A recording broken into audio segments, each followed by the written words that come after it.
So today that this law can be applied only for those conductors whose resistance will remain constant, and those conductors are called ohmic conductors, and those conductors which do not obey Ohm's law, they are called non-ohmic conductors. ठीक है, चले अब आ जाते हैं next topic पे. The next topic is series and parallel circuits. ठीक है, सीरीज एंड पैरेलल सर्किट में बेटा let me tell you one thing. like if the three resistors are connected in series, so how can we find the total resistance of this series circuit, students? We can find the total resistance by adding all these resistors. So total resistance of a series circuit is equals to sum of all individual resistor. और एक चीज याद रखिए बेटा, series circuit में total resistance हमेशा individual resistance से ज्यादा आएगी. करंट सीरीज सर्किट में सेम रहेगा. तो अगर आप if you are able to find the current across one resistor, so that each and every resistor will have the same current, but potential difference across each resistor is different. Now students, let's talk about the parallel circuit. In parallel circuit beta, resistors are connected in parallel combination beta. Resistors values are different. Sorry beta, sorry, my bad. In parallel combination, the total resistance can be found by using this formula. 1 over R is equals to 1 upon R1 plus 1 upon R2 plus 1 upon R3. This formula we will use to calculate the parallel resistance. ठीक है, अच्छा एक और चीज जो मुझे यहाँ पे एक important tip देनी है. If there are three resistors and each and every resistor has same value, like 2 ohm, 2 ओम नहीं, इसको 3 ओम ले लेते. 3 ओम, 3 ओम, 3 ओम, तीनों रेजिस्टर्स की वैल्यू सेम है बेटा, दे आर आइडेंटिकल रेजिस्टर. तो इट मींस स्टूडेंट्स कि अब आपको ये कॉम्प्लिकेटेड फॉर्मूला यूज करने की जरूरत नहीं है. इसका शॉर्टकट फॉर्मूला होता है कि आप एक रेजिस्टर की वैल्यू को टोटल नंबर ऑफ रेजिस्टर से डिवाइड कर दें. ठीक है जी अबीरा, आंसर आने के बाद हम सबका रेसिप्रोकल लेंगे. ठीक है, तो टोटल रेजिस्टेंस हम कैसे फाइंड करेंगे? किसी भी एक रेजिस्टर की वैल्यू को नंबर ऑफ रेजिस्टर से डिवाइड कर देंगे तो आंसर आएगा 1 ओम. तो ये सिर्फ हम जब ही यूज कर सकते हैं जब रेजिस्टर्स आइडेंटिकल है. जैसे अगर मैं आपसे कहूं कि मैंने 3 रेजिस्टर यूज किए हैं सर्किट में, 30 ओम, 30 ओम, 50 ओम. अब आप लोग क्या करेंगे? आप लोग ये फॉर्मूला यूज करेंगे, 1/R is equal to 1/R2 plus 1/R3. बेटा don't need to use this complicated formula. ये दो रेजिस्टर आइडेंटिकल है, पैरेलल में है, तो इनकी रेजिस्टेंस क्या हो जाएगी? R/2, यानी कि 30/2, तो ये बन गया 15 ओम. अब ये दोनों का कॉम्बिनेशन 15 ओम और इसका कॉम्बिनेशन 15 ओम, तो दोनों सेम हो गए. तो दोनों सेम हो गए तो इसका मतलब ये कि ये भी 15 ओम का रेजिस्टर बन गया, ये भी 15 ओम का रेजिस्टर बन गया. तो दोनों 15 ओम के रेजिस्टर बन गए. तो फिर आप यही कंडीशन लगाए कि 15 को 2 से डिवाइड करेंगे, वी विल गेट 7.5 ओम. तो इसकी कंबाइंड रेजिस्टेंस आ जाएगी 7.5 ओम. ठीक है, तो ये इस तरह के शॉर्टकट मेथड भी आपको आने चाहिए. लेकिन अगर तीनों ही रेजिस्टर्स की वैल्यू सेम है तो you have no choice, then you have to use this formula. ठीक है स्टूडेंट्स, अच्छा एक इंपॉर्टेंट टॉपिक जो मुझे डिस्कस करना है, दैट इज पोटेंशियल डिवाइडर, जिसमें स्टूडेंट ज्यादातर कंफ्यूज होते हैं. Potential divider. जी Abdul Rafid, please send me your query in the chat box Abdul Rafid. ठीक है, अच्छा देखें Abdul Rafid, the thing which you are asking, we can discuss the ratio method in this potential divider concept. ठीक है, potential divider means when two resistors are connected in series with a battery, so it means that this type of circuit is called potential divider. देखिए नाम अलग है तो ये series circuit. ठीक है, सिर्फ नाम डिफरेंट है. तो पोटेंशियल सीरीज सर्किट में जैसे वोल्टेज डिवाइड होता है, पोटेंशियल डिवाइडर में भी वोल्टेज डिवाइड हो रहा है. अगर आप इस सर्किट को ऐसे ड्रॉ ना करें, इस सर्किट को अगर आप ऐसे बना लें, please mute your self students, please mute your self. देखिए बेटा, बैटरी को मैं कनेक्ट कर रही हूँ दो रेजिस्टर से, that is R1 and R2. So it's a type of series circuit, इसको हम पोटेंशियल डिवाइडर ही कहेंगे. ठीक है, तो पोटेंशियल डिवाइडर में वोल्टेज जो है वो डिवाइड हो रहा है अक्रॉस ईच रेजिस्टर. ठीक है, तो अगर मैं आपसे कहूँ कि यहाँ पे बैटरी है 10 वोल्ट की, R1 की वैल्यू मैंने आपको दी हुई है 5 ओम, R2 की वैल्यू दी हुई है 10 ओम, मुझे रेजिस्ट वोल्टेज फाइंड करके बताएं R1 के अक्रॉस. तो अब आप क्या करेंगे? पहले आप लोग टोटल रेजिस्टेंस निकालेंगे. 5 + 10 15 ओम, फिर आप टोटल करंट निकालेंगे, I is equals to V upon R। V क्या है 10, R क्या है 15, डिवाइड करेंगे करंट आएगा। ठीक है, फिर इस करंट के साथ फिर आप फॉर्मूला यूज करेंगे V equals to I R. ठीक है, तो I की वैल्यू यहाँ जो आई है 10/15 ये रखेंगे, R इसके अक्रॉस हमें रेजिस्टेंस फाइंड करनी है ये रखेंगे, तो you are able to calculate the voltage, तो ये आएगा 3.33। तो देखिए हफ्सा, मेरा क्वेश्चन ये है कि मैंने आपको सिंपल एक सीरीज सर्किट दिया है जिसमें दो रेजिस्टर कनेक्ट हुए हैं 5 ओम और 10 ओम। अगर मैं आपसे कहूं कि मुझे इस 5 ओम के अक्रॉस वोल्टेज फाइंड करके बताएं, इस तरह के क्वेश्चन थ्योरी के पेपर में आते हैं, तो आप लोगों का क्या स्ट्रेटेजी होगी कि पहले आप लोग टोटल रेजिस्टेंस निकालेंगे इन दोनों रेजिस्टर्स को ऐड करके। ठीक है, फिर आप इस सर्किट का करंट निकालेंगे by using the formula V upon R। आपने करंट निकाल लिया, करंट आ गया 10/15। फिर आपको इसके अक्रॉस वोल्टेज निकालना है, तो आप फॉर्मूला यूज करेंगे V equals to I R. I की वैल्यू रखेंगे 10/15, रेजिस्टेंस रखेंगे 5 ओम, सॉल्व करेंगे, आंसर आ गया 3.3 वोल्ट। ये 3 स्टेप में एक क्वेश्चन हो रहा है, तो पोटेंशियल डिवाइडर का डायरेक्ट फॉर्मूला लगा के आप एक स्टेप में कर सकते हैं। क्या फॉर्मूला है पोटेंशियल डिवाइडर का? I need to find the voltage across this 5 ohm resistor. तो मैं फॉर्मूला यूज करूंगी, output voltage is equals to R1 divided by R1 plus R2 multiply by input voltage. तो ये एक फॉर्मूले से आप डायरेक्ट वोल्टेज निकाल सकते हैं। ठीक है, अब R1 की वैल्यू क्या है 5 ओम। R1 मैंने ऊपर इसलिए रखा है, न्यूमरेटर में इसलिए रखा है student, because we are finding the voltage across this 5 ohm. तो 5 ओम मैंने ऊपर रखा है, divided by 5 + 10 multiply by input voltage कितना है स्टूडेंट्स 10 वोल्ट। तो 5 डिवाइडेड बाय 15 मल्टीप्लाई बाय 10, तो we will get the answer 3.3 volt. तो यहाँ देखें, यहाँ पे हमने एक ही फॉर्मूले से आंसर निकाल लिया, यहाँ पे हमें 3 स्टेप करने पड़े। तो whenever series circuit is given to you and the examiner is asking you to find the voltage across a particular resistor। जी बेटा अब्दुल राफी, ये रेक्यूरिंग डेसिमल है। ठीक है, तो रेक्यूरिंग डेसिमल में पॉइंट के बाद सिर्फ 2 डिजिट लिखते हैं। ठीक है बेटा, तो इस तरह के क्वेश्चन में, इस तरह के क्वेश्चन में बेटा you have to use this potential divider formula. मैं रिपीट कर रही हूँ स्टूडेंट्स कि अगर एग्जामिनर ने आपको सीरीज सर्किट दिया है और एग्जामिनर आपसे कह रहा है कि किसी भी एक रेजिस्टर के अक्रॉस वोल्टेज निकालें, तो आप डायरेक्ट पोटेंशियल डिवाइडर का फॉर्मूला यूज करके वोल्टेज फाइंड कर सकते हैं। अच्छा, अब इस फॉर्मूला हम पैरेलल में क्यों यूज नहीं कर सकते? क्योंकि पैरेलल में बेटा, पैरेलल सर्किट में अगर मैं यही दो रेजिस्टर पैरेलल में ड्रॉ करूं स्टूडेंट्स, तो पैरेलल में वोल्टेज तो वैसे भी हर रेजिस्टर के अक्रॉस सेम होगा, बैटरी वोल्टेज के बराबर आएगा। तो we don't need to use this potential divider formula in parallel circuit. यहाँ तक बात समझ में आ रही है स्टूडेंट्स? All right. अच्छा, अब आ जाते हैं जरा प्रैक्टिकल इलेक्ट्रिसिटी पर। ठीक है, प्रैक्टिकल इलेक्ट्रिसिटी में स्टूडेंट्स, अच्छा पावर के फॉर्मूलाज, पावर के फॉर्मूलाज आपको याद होने चाहिए स्टूडेंट्स। पावर का एक फॉर्मूला होता है वोल्टेज मल्टीप्लाई बाय करंट, दूसरा फॉर्मूला है I²R, तीसरा फॉर्मूला है V²/R। These 3 formulas are use on the different situation. ये डिपेंड करता है बेटा कि आपको अगर वोल्टेज और करंट दिया हुआ है तो you will use first formula, current and resistance दी हुई है तो you will use second formula, और अगर वोल्टेज और रेजिस्टेंस दिया हुआ है तो you will use third formula. ठीक है, जो आपको दिया हुआ होगा उसके अकॉर्डिंग आपको पावर कैलकुलेट करनी है। जी अब्दुल राफे, आपके सिलेबस में बेटा सिर्फ सीरीज डीसी सर्किट्स ही हैं, एसी सर्किट्स नहीं है। आपके सिलेबस में स्टूडेंट एसी सर्किट्स नहीं है, ओनली डीसी सर्किट है। एसी और डीसी का डिफरेंस आता है आपके पेपर में 2 मार्क्स का स्टूडेंट्स।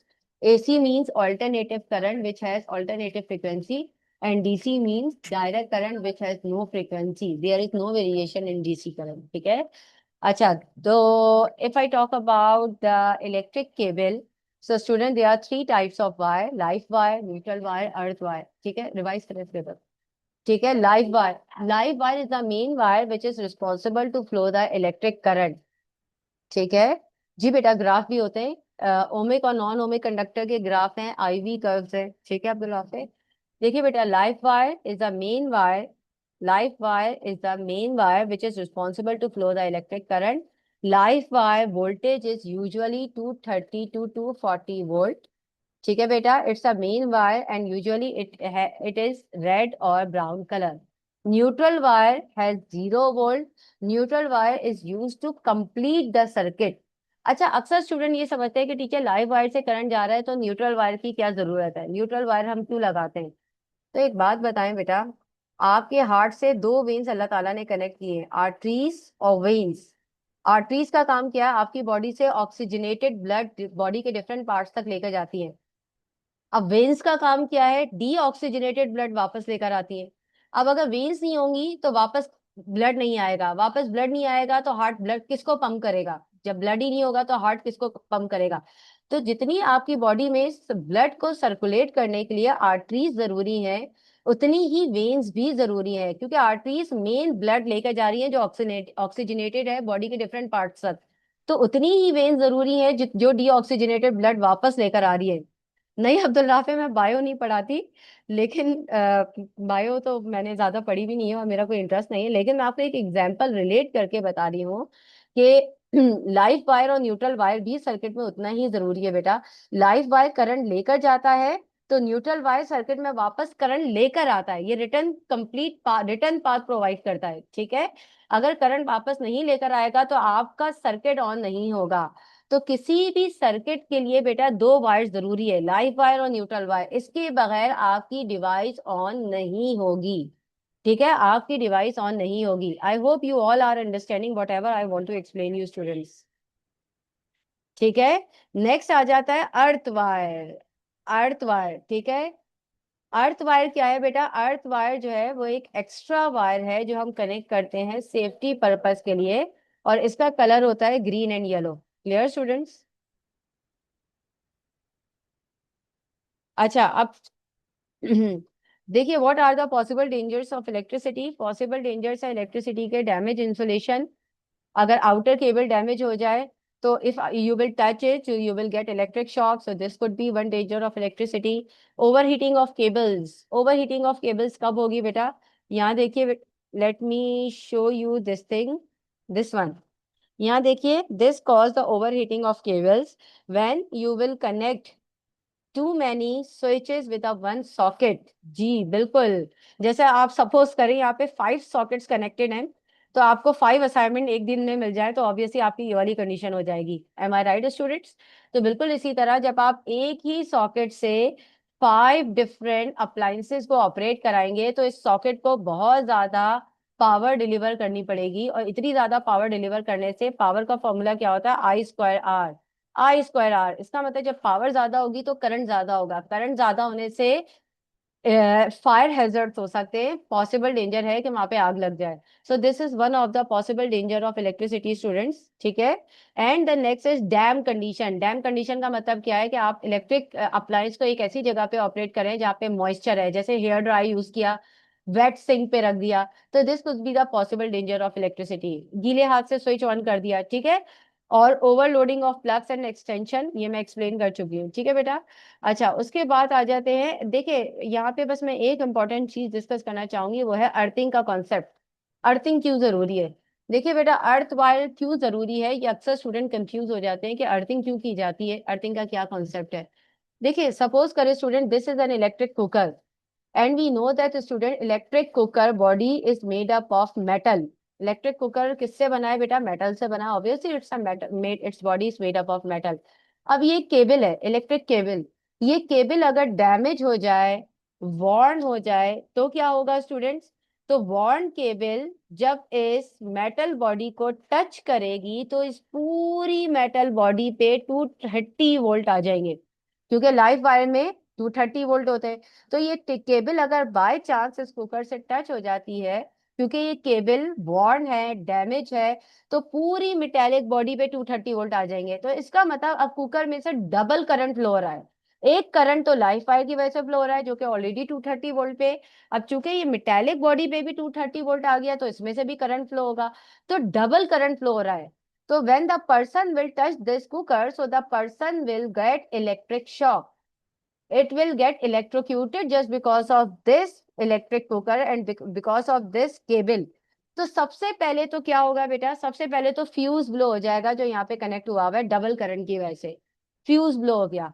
फ्यूज ब्लो होने से आपकी डिवाइस तो सेव हो गई, लेकिन इसमें करंट तो है, डबल डबल करंट है, वो कहाँ जाएगा, तो उस करंट को ग्राउंड करने के लिए हम अर्थ वायर यूज करते हैं, ठीक है। उस करंट को ग्राउंड करने के लिए हम अर्थ वायर यूज करते हैं। अर्थ अर्थ देखें, हमारी जो अर्थ है वो जीरो पोटेंशियल पर है, तो ये सारा का सारा एक्सेस करंट ग्राउंड हो जाएगा, चैनलाइज होके जमीन पे चला जाएगा, और आप इसको टच करेंगे तो आपको इलेक्ट्रिक शॉक नहीं लगेगा। ठीक है, तो अर्थिंग, कोई भी आपके सर्किट में रिवर्स करंट आ रहा है, एक्सेस करंट आ रहा है, तो इसको प्रोटेक्ट करने के लिए कि आपको इलेक्ट्रिक शॉक ना लगे, हम अर्थिंग करते हैं। अर्थिंग सिर्फ मेटेलिक डिवाइसेस के साथ की जाती है। आप कभी भी देखें, इलेक्ट्रिक कुकर 3 पिन प्लग होता है, एसी 3 पिन प्लग होता है, रेफ्रिजरेटर 3 पिन प्लग होता है, मोटर 3 पिन प्लग होता है। तो 3 पिन का मतलब 1 लाइफ वायर, 1 न्यूट्रल वायर, और तीसरा है ये अर्थिंग वायर। ठीक है, अगर आप देखें mobile charger 2 pin, mobile charger 2 pin क्यों है? क्योंकि mobile is operated at very low voltage like 5 volt, तो इसके लिए अर्थिंग की जरूरत नहीं है। ठीक है, hair dryer is operated at 2 pin, 2 pin क्यों है? 1 लाइफ वायर, 1 न्यूट्रल वायर, इसके लिए अर्थिंग की जरूरत नहीं है। यहाँ तक क्लियर है स्टूडेंट्स? जी बेटा, अर्थ की वायर ग्राउंड के साथ कनेक्ट होती है ताकि सारा का सारा एक्सेस करंट चैनलाइज होके ग्राउंड हो जाता है, और अर्थ वायर की रेजिस्टेंस बहुत ही लो होती है, it's a low resistive wire. Clear students? Only those devices which has metallic casing, उनमें अर्थिंग की जरूरत होती है, अदरवाइज अर्थिंग की नीड नहीं होती। ठीक है, तो यहाँ तक क्लियर है? अच्छा, now I would like to discuss the radioactivity chapter with you. In radioactivity discuss I will only discuss the concept of half life. ठीक है, मैं सिर्फ हाफ लाइफ का कॉन्सेप्ट डिस्कस करूंगी student, rest of the things are easier.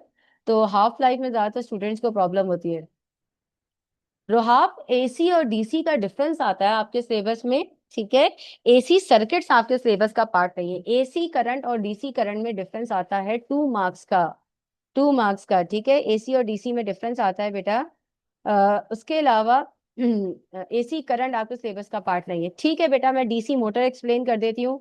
और क्या है आप लोगों की क्यूरीज? डीसी मोटर, चले मैं डीसी मोटर समझा देती हूँ, 1 मिनट, 1 मिनट। यहाँ पर है डीसी मोटर। देखिए बेटा, DC motor, DC stand for direct current. ठीक है, 1 मिनट, थोड़ा सा मैं ब्रेक ले लूँ 1 मिनट का। ऑल राइट, देखिए बेटा, DC motor, DC motor stand for direct current. ठीक है, देखिए मोटर, मोटर के यूजुअली 2 पार्ट्स होते हैं। देखिए वैसे तो मोटर बहुत सी तरह की मार्केट्स में अवेलेबल है, like AC motor, DC motor, stepper motor, synchronous motor, asynchronous motor, brushless DC motor. लेकिन आपके सिलेबस में सिर्फ कौन सी मोटर है? DC motor. ठीक है, डीसी मोटर के 2 पार्ट्स होते हैं। This part of motor is called stator. Stator का मतलब होता है फिक्स पार्ट, स्टेशनरी पार्ट, जो कि मूव नहीं होता, लेकिन सारी वर्किंग इसी पार्ट के अंदर हो रही होती है। This part of the motor is called rotor. Rotor is a rotating part which is rotated eight 360 degree. जैसे फैन आपको रोटेट होता हुआ नजर आ रहा है, तो ये फैन का रोटर होता है जो रोटेट कर रहा होता है। मोटर की सिंपल डेफिनेशन ये है कि motor is a device which will convert the electric energy into mechanical energy. यानी मोटर पे आप इसको डीसी सेल से कनेक्ट करेंगे। DC motor is operated eight DC current. ठीक है, तो डीसी करंट को ये मैकेनिकल एनर्जी में कन्वर्ट करता है, यानी कि आप इलेक्ट्रिक इनपुट दे रहे हैं और आउटपुट पे ये मोटर क्या हो रही है? रोटेट हो रही है, तो it will be converted into mechanical energy. अब इस स्टेटर के अंदर क्या है? इस स्टेटर के अंदर ये सारी चीजें, ये सारी चीजें, this is the conceptual diagram of DC motor. ठीक है, अब ये क्या क्या चीजें, अब जरा यहाँ पे गौर से देखें बेटा। These are the two fixed permanent magnets which has 2 poles, north and south. This is a flat rectangular coil which is rotated at 360 degree between 2 poles. ये जो रोटर लगा हुआ होता है ना मोटर का, ये रोटर यहाँ से कनेक्टेड होता है। ठीक है, इस फ्लैट रेक्टेंगुलर कॉइल को हम कहते हैं आर्मेचर। आर्म से वर्ड ड्राइव हुआ है because the human arm can be rotated eight 360 degree, so that's why this armature is rotated at 360 degrees, so that's why it is called armature. This armature is connected with split ring commutator. ठीक है, इसको split ring क्यों कह रहे हैं? क्योंकि ये बीच में से स्प्लिट हुआ हुआ है। ठीक है, डीसी मोटर में स्प्लिट रिंग कम्यूटेटर यूज होता है, एसी मोटर में फुल कम्यूटेटर यूज होता है। ठीक है, and these split ring commutators are attached with carbon brushes. Carbon brushes are basically used to make contact with battery and this armature. ठीक है, ये सिर्फ contact बनाते हैं। ठीक है, कनेक्टर्स हैं ये एक तरह के, सही। और ये एक बैटरी कनेक्टेड है, इनपुट पे आप इलेक्ट्रिसिटी देंगे, आउटपुट पे ये रोटेट करेगा। अब सवाल ये है कि ये रोटेट कैसे कर रहा है? ठीक है, ये कैसे टर्न हो जाता है? यहाँ देखिए, लुक एट दिस एनिमेशन, कि how this motor is rotating. हम तो सिर्फ करंट दे रहे हैं, करंट देने से ये मैकेनिकल एनर्जी कैसे प्रोड्यूस कर रहा है। तो यहाँ देखिए इसमें हो क्या रहा है बेसिकली, जब इस सर्किट में से करंट पास होगा, लाइक पॉजिटिव से करंट फ्लो हो रहा है कार्बन ब्रश से ये जा रहा है कम्यूटेटर में, कम्यूटेटर से ये जा रहा है इसमें। ठीक है। अब मैंने इस कॉइल को, इस आर्मेचर को डिवाइड कर दिया 4 सेक्शन में, ए बी सी डी। अब मैं बात कर रही हूँ सिर्फ ए बी साइड की। ठीक है, तो ए बी में करंट इस तरह से पास हो रहा है। It means that current is moving away from me into the page. Current जा रहा है into the page away from मी। ठीक है। और अगर आप मैग्नेटिक फील्ड देखें तो मैग्नेटिक फील्ड की डायरेक्शन है नॉर्थ टू साउथ। तो देखिए एक चीज तो याद रखें, जब करंट और मैग्नेटिक फील्ड के दरमियान एंगल 90 डिग्री बन रहा है तो वहां पे कंडक्टर में एक फोर्स प्रोड्यूस होती है। अगर आप यहाँ पे देखें, मैग्नेटिक फील्ड और current are making 90 degree angle, so whenever these two things are making 90 degree angle, so it will produce a force on a conductor. अब सवाल ये कि फोर्स किस डायरेक्शन में प्रोड्यूस होगी। फोर्स हमेशा तीसरी डायरेक्शन में प्रोड्यूस होगी, ना तो फोर्स मैग्नेटिक फील्ड की डायरेक्शन में प्रोड्यूस होगी, ना तो फोर्स करंट की डायरेक्शन में प्रोड्यूस होगी। फोर्स तीसरी डायरेक्शन में प्रोड्यूस होगी। अब वो तीसरी डायरेक्शन कैसे फाइंड करेंगे, वो हम फाइंड करेंगे फ्लेमिंग लेफ्ट हैंड रूल के थ्रू। ठीक है, फ्लेमिंग लेफ्ट हैंड रूल क्या है, thumb, first finger, second finger. तो तीनों फिंगर्स को आप 90 डिग्री के एंगल पे ओपन करेंगे। Thumb is representing force, first finger is representing magnetic field and second finger is representing current. ठीक है। तो अब आप अपना लेफ्ट हैंड सेट करें स्टूडेंट्स। आपकी मैग्नेटिक फील्ड वाली देखें इसका तरीका क्या होता है। आप लोग क्या करते हैं, डायरेक्ट ही सिचुएशन को सेट करने लग जाते हैं। ऐसा नहीं करना बेटा, पहले आप अपने हाथ को इस तरह से सेट करें। ठीक है। उसके बाद अब आपको अपनी उंगलियों की पोजीशन को चेंज नहीं करना है। मैं बहुत आसान लफ्जों में समझा रही हूँ बेटा, आपको अपनी फिंगर्स की पोजीशन चेंज नहीं करनी, सिर्फ आपको अपने हाथ को रोटेट करना है। आपने पहले अपना हाथ ही सेट किया, अब मैग्नेटिक फील्ड तो बेटा मुझे लेफ्ट पे चाहिए, मैंने सिर्फ अपने हाथ को 180 डिग्री चेंज कर दिया। अब जब आप इसको 180 डिग्री चेंज करेंगे तो आप देखिएगा करंट वाली फिंगर खुद सामने वाले की तरफ पॉइंट करिए, into the page, away from me. और मेरी फिंगर मैग्नेटिक फील्ड वाली लेफ्ट डायरेक्शन में पॉइंट हो रही है। My thumb is pointing in the upward direction. ठीक है, मेरा थंब अपर डायरेक्शन में पॉइंट कर रहा है। तो इसका मतलब ये है कि इस साइड पे, इस ए बी साइड पे एक फोर्स प्रोड्यूस होगी कॉइल में, जिसकी डायरेक्शन क्या है, अपवर्ड है। अब मुझे बताएं कि सीडी डायरेक्शन की अगर हम बात करें तो सीडी डायरेक्शन एबी का, सीडी में करंट एबी के एग्जैक्टली ऑपोजिट है। एग्जैक्टली ऑपोजिट है स्टूडेंट, तो इसका मतलब ये है कि फोर्स की डायरेक्शन भी ऑपोजिट होगी। तो जब फोर्स की डायरेक्शन ऑपोजिट होगी स्टूडेंट्स, तो इसका मतलब ये है कि इस जगह पे ऑपोजिट डायरेक्शन में फोर्स प्रोड्यूस होगी डाउनवर्ड। ठीक है बेटा, डाउनवर्ड फोर्स प्रोड्यूस होगी। तो इसका मतलब ये फोर्स अपवर्ड, ये फोर्स डाउनवर्ड। तो this coil will start to rotating in the clockwise direction because of the two couple of forces which are acting in opposite direction. ठीक है, तो ये कॉइल रोटेट करेगा। अब सवाल ये कि मैंने आपसे ए बी डायरेक्शन डिस्कस की, सी डी डायरेक्शन डिस्कस की, why I didn't discuss B C direction with you. BC क्यों नहीं डिस्कस की मैंने। जी बेटा Abdul Hafiz, you can send your answer in the query in the chat box बेटा। BC मैंने इस, अच्छा जी Abdul Hafiz, this coil is made up of copper. Sorry I just saw your messages.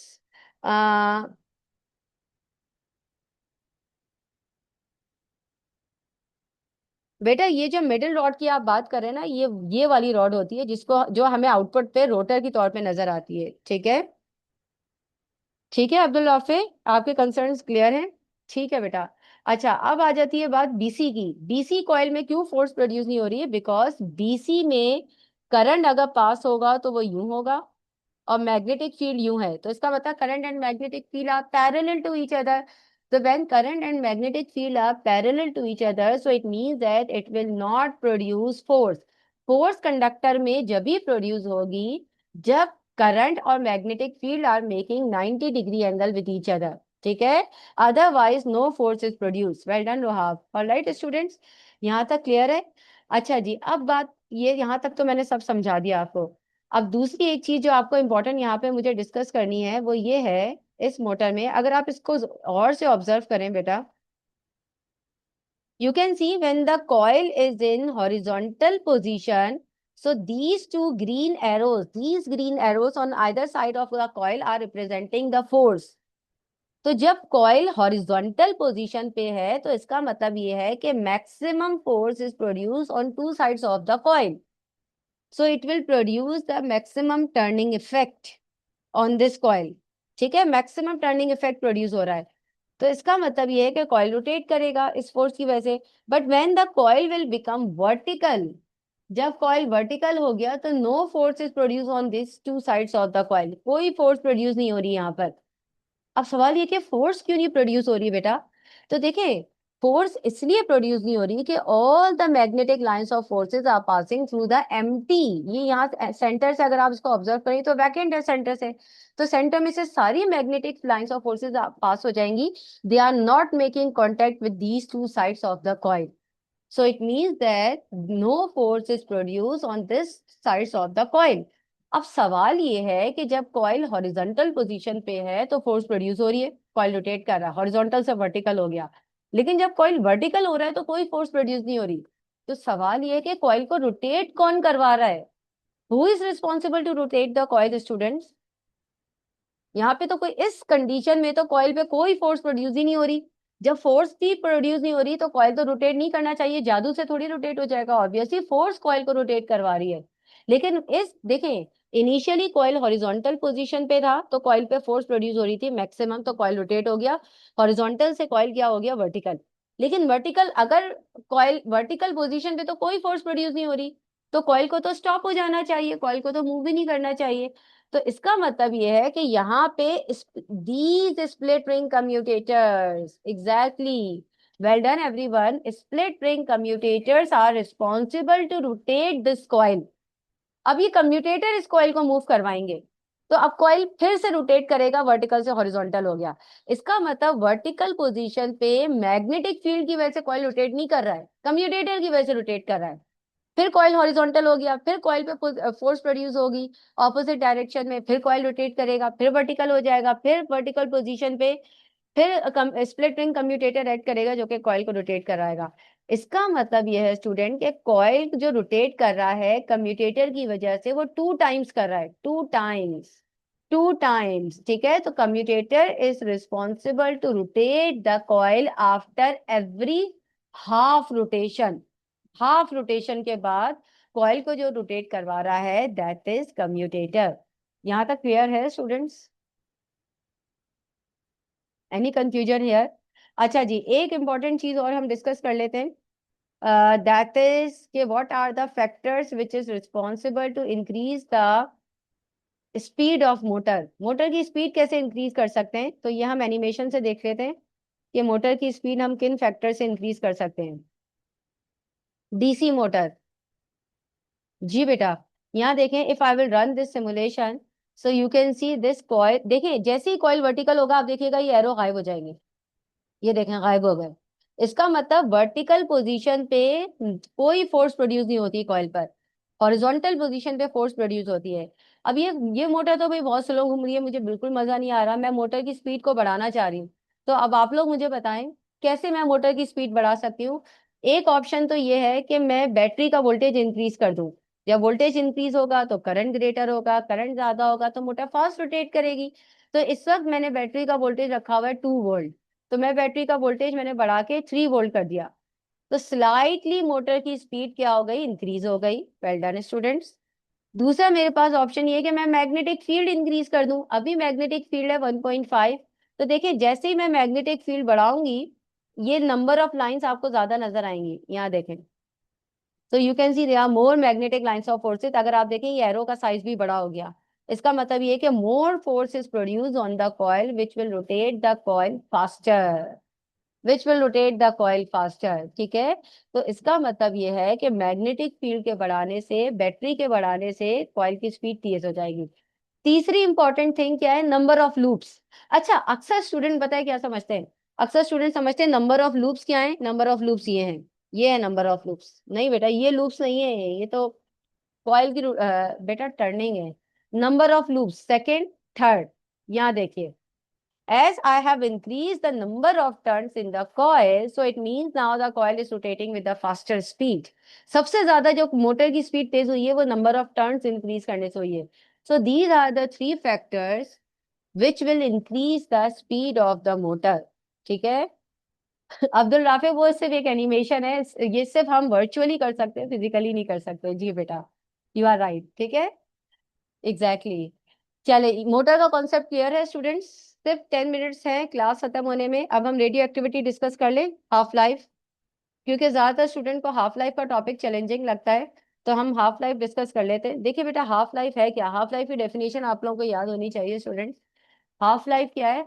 Half life का मतलब ये है कि नंबर ऑफ एट, जैसे फॉर एग्जांपल ये एक सैंपल है, इस सैंपल में 100% अनडिके न्यूक्लियाई प्रेजेंट है. अनडिके का मतलब ये होता है कि जो अपने अंदर से रेडिएशन और इमिट नहीं कर रहे, रेडिएशन इमिट नहीं कर रहे. ठीक है, ये अनडिके न्यूक्लिया है. कौन सी रेडिएशन इमिट्स हो सकती है? अल्फा इमिट हो सकती है, बीटा इमिट हो सकती है, गामा इमिट हो सकती है. ये तीनों रेडिएशन इमिट हो सकती है. लेकिन half life basically it is the time required to decay half of the nuclei. Half of the nuclei कितने टाइम में डिके होंगे, वो टाइम कहलाएगा हाफ लाइफ. ठीक है, जरूरी नहीं है कि वो एक पर्टिकुलर टाइम हो सकता है 1 मिनट में 10 न्यूक्लियाई डिके हो जाए, फिर अगले मिनट में 50 न्यूक्लियाई डिके हो जाए. रेडियो एक्टिविटी बेटा एक रैंडम प्रोसेस है. फिर अगले मिनट में 5 न्यूक्लियाई डिके हो जाए. लेकिन वो टाइम जिसमें half of the nuclei decay हो जाए, that time is called half life. ठीक है, ये टाइम क्या कहलाता है? Half life. फिर अगले सेकंड हाफ लाइफ में और 50 हाफ हो जाएंगे, फिर अगले हाफ लाइफ में और हाफ हो जाएंगे. तो देखें, वैसे तो इसका फॉर्मूला होता है. ठीक है, इलेवंथ की फिजिक्स में आप लोग इसका फॉर्मूला पढ़ेंगे, लेकिन इस वक्त बेटा आपके सिलेबस में इसका फॉर्मूला नहीं है. तो मैंने आपको एक रूल बताया था कि हम 3 कॉलम ड्रॉ करके किसी भी सैंपल की हाफ लाइफ फाइंड कर सकते हैं. तो हम एक क्वेश्चन निकाल लेते हैं. इसमें बैकग्राउंड रेडिएशन नहीं है, चलें ये क्वेश्चन हम सॉल्व करते हैं. ये थ्योरी पेपर का ही क्वेश्चन है, ओ लेवल्स फिजिक्स का. यहाँ पे हमें कह रहे हैं कि एक सैंपल है जिसमें 1600 काउंट्स पर सेकंड प्रेजेंट है. 1600 काउंट्स पर सेकंड. तो इसका मतलब ये 1600 क्या हो गई? इसकी एक्टिविटी हो गई. और हाफ लाइफ हमें कितनी दी हुई है? 1 वीक. ठीक है, अब हमें कह रहे हैं calculate the count rate 1 week after. 1 week के बाद, 1 वीक के बाद मतलब एक हाफ लाइफ गुजरने के बाद इसमें कितने अनडिके न्यूक्लियाई रह जाएंगे, वो हमें फाइंड करना है. तो मैंने आप लोगों को क्या तरीका सिखाया student? I told you that we have to use the this 3 column method to find the answer. Alright, activity, half life, time period. इस वक्त एक्टिविटी प्रेजेंट है 1600, जब कोई न्यूक्लियस डिके नहीं हो रहा, तो कोई हाफ लाइफ नहीं है, कोई टाइम नहीं है. जब फर्स्ट हाफ लाइफ डिके होगी, जिसका टाइम हमें दिया हुआ है 1 वीक, तो एक्टिविटी कितनी हो जाएगी? 1600 को हम 2 से डिवाइड करेंगे तो इट विल बिकम 800. तो इसका मतलब यहाँ पे हम आंसर क्या लिखेंगे? 1 वीक के बाद टाइम हो जाएगा 800. Now in the second part they are asking 3 weeks after. 3 weeks के बाद क्या होगा? तो अब हमें जब तक सॉल्व करना है ये, जब तक 3 weeks ना हो जाए. ठीक है बेटा, तो अब हम सेकेंड हाफ लाइफ के लिए सॉल्व करेंगे. तो 1 वीक में 1 वीक ही प्लस करेंगे तो 2 वीक हो जाएगा. यहाँ पे प्लस करते हैं हाफ लाइफ, यहाँ पे 2 से डिवाइड करते हैं, तो ये 2 वीक्स हो जाएंगे. तो ये सेकेंड हाफ लाइफ आएगी हमारे पास. तो 800 को 2 से फर्दर डिवाइड करेंगे, वी विल गेट 400. अब हमें कब तक सॉल्व करना है स्टूडेंट? जब तक हमारे पास थर्ड हाफ लाइफ ना आ जाए या 3 वीक्स ना हो जाए. ठीक है, तो थर्ड हाफ लाइफ के लिए 2 वीक्स में फिर 1 प्लस करेंगे, क्योंकि 1 ही हाफ लाइफ है. तो ये हो जाएगा 3 वीक. 400 को 2 से डिवाइड करेंगे, आंसर आएगा 200. ठीक है, तो इसका मतलब ये है कि after 3 weeks the count rate is remaining 200 counts per second. Is it clear to you students? Well done everyone, well done बेटा, एक्सीलेंट. ठीक है, अच्छा एक क्वेश्चन हम कर लेते हैं बैकग्राउंड रेडिएशन के साथ, क्योंकि यूजुअली स्टूडेंट को बैकग्राउंड रेडिएशन के साथ सॉल्व करना चैलेंजिंग लगता है. ठीक है, तो let me find. Okay, question number 32 है. तो ये P1 का क्वेश्चन, लेकिन ऑब्वियसली बेटा थ्योरी के पेपर में भी इस तरह के क्वेश्चन आते हैं. तो यहाँ पे हमें कह रहे हैं कि background count rate in a laboratory is 10 counts per minute. Background radiation laboratory में दी हुई है 10 काउंट्स पर मिनट. तो पहले इसका डेटा बना लेते हैं स्टूडेंट्स. बैकग्राउंड रेडिएशन दी हुई है 10 काउंट्स पर मिनट. ठीक है, the measured count rate. Measured count rate का मतलब होता है कि we are measuring the count rate of a radioactive source with a GM tube. तो ये एक रेडियो एक्टिव सोर्स है जो कि रेडिएशन को इमिट कर रही है अपने अंदर से। यहाँ पे आपने डिटेक्टर रखा हुआ है जो कि काउंट रेट शो कर रहा है 410 काउंट रेट। ये एक जीएम ट्यूब है। ठीक है, जीएम ट्यूब जरूर पढ़ लीजिएगा बेटा। सही। तो ये हमारे पास क्या, जीएम ट्यूब और विल्सन क्लाउड चैम्बर, ये दो काउंटर हैं आपके पास, इन दोनों को पढ़ लीजिएगा। ठीक है, सही स्टूडेंट्स। तो ये आपके पास काउंट रेट दे रहा है 410। तो ऑब्वियसली जो जीएम ट्यूब मेजर करेगा वो तो बैकग्राउंड रेडिएशन को भी मेजर करेगा। इसका मतलब ये है स्टूडेंट कि ये जो 410 काउंट रेट हमारे पास आ रहा है, इसमें बैकग्राउंड रेडिएशन भी शामिल है। बैकग्राउंड रेडिएशन भी शामिल है। जैसे हम कोई चीज खरीदते हैं तो उसमें टैक्स की वैल्यू शामिल होती है ना, वैसे ही इसमें बैकग्राउंड रेडिएशन शामिल है। तो अगर मुझे एक्चुअल इस सोर्स का काउंट रेट निकालना है, तो इस सोर्स का काउंट रेट हम कैसे निकालेंगे? 410 में से बैकग्राउंड रेडिएशन को माइनस कर देंगे तो हमारे पास वैल्यू आएगी 400 एंड काउंट्स पर मिनट, है ना, काउंट्स पर मिनट। ठीक है, तो ये इसकी एक्चुअल एक्टिविटी है। और इसकी हाफ लाइफ हमें दी हुई है 5 डेज। तो नाउ दे आर आस्किंग कि भाई हमारे पास 15 डेज के बाद काउंट रेट क्या आएगा। तो अब हम उसी मेथड से सॉल्व करेंगे स्टूडेंट, जो मैंने आपको सिखाया है। Make 3 columns, right in the column heading activity, half life, time period. Activity हमें क्या दी हुई है? 400। कोई हाफ लाइफ नहीं है, कोई टाइम नहीं है। फर्स्ट हाफ लाइफ जब अपेयर होगी, जिसका टाइम हमें दिया हुआ है 5 डेज, तो काउंट रेट ड्रॉप हो जाएगा। 400 को 2 से डिवाइड करेंगे, 200 आएगा। एवरी टाइम 2 से डिवाइड करेंगे, एवरी टाइम 2 के अलावा, क्योंकि हाफ होता है हमेशा। अच्छा, अब सेकेंड हाफ लाइफ आएगी, तो 5 में फिर 5 प्लस कर देंगे। 5 क्यों प्लस करें? क्योंकि हाफ लाइफ 5 है। ठीक है, तो 10 डेज हो जाएगा। ठीक है, तो 200 को फिर 2 से डिवाइड करेंगे, 100 आएगा। अब हम इसको कब तक सॉल्व करेंगे? जब तक 15 डेज ना हो जाए। ठीक है, फिर थर्ड हाफ लाइफ आएगी, तो ये 10 में फिर 5 प्लस करेंगे बेटा, तो 15 डेज हो जाएगा। और एक्टिविटी आ जाएगी 50। ठीक है, बट ये they are asking what is the measured count rate. Measured count rate, तो भाई काउंट रेट तो जीएम ट्यूब मेजर कर रही है ना। तो 15 डेज बाद भी जब जीएम ट्यूब मेजर करेगी तो बैकग्राउंड रेडिएशन के साथ ही मेजर करेगी, बैकग्राउंड रेडिएशन के बगैर थोड़ी मेजर करेगी। हाँ, अगर ये सवाल पूछते कि भाई सोर्स का एक्चुअल काउंट रेट 15 डेज बाद क्या होगा, तो हम कह सकते थे 50। सोर्स का एक्चुअल काउंट रेट 15 डेज के बाद। But they are asking what is a measure count rate, तो मेजर तो जीएम ट्यूब करेगा।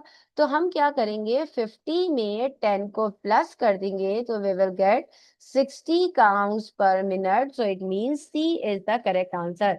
देखिए बेटा, अगर ये क्वेश्चन थ्योरी के पेपर में आएगा तो 3 मार्क्स का आएगा।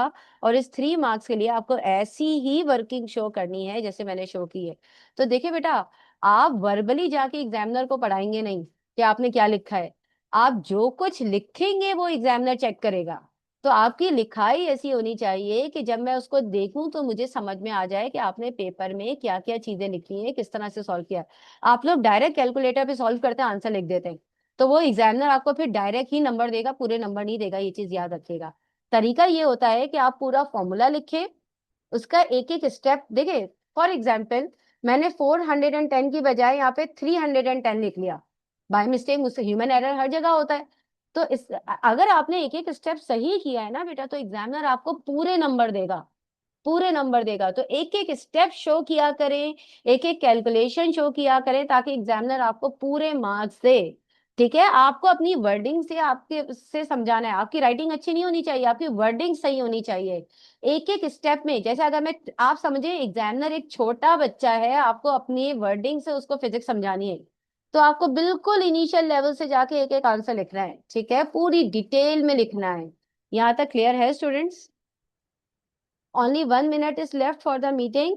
अगर आप लोगों की कोई भी क्यूरी है, जी बेटा हफ्सा, कोई भी क्यूरी है तो आप लोग मुझसे व्हाट्सएप पे पूछ सकते हैं। जब when I will get time, when I will get time I will surely reply you. जी अब्दुल राफे, मैथमेटिक्स में भी यही है। आप लोग का अगर कोई आंसर गलत आ रहा है, वो दूसरे स्टेप में यूज हो रहा है, तो एरर क्रेडिट फॉरवर्ड होता है। ऐसा नहीं है कि आपके सारे मार्क्स डिडक्ट हो जाएंगे। ठीक है, मैथ्स में भी बेटा सिर्फ स्टेप्स के मार्क्स होते हैं।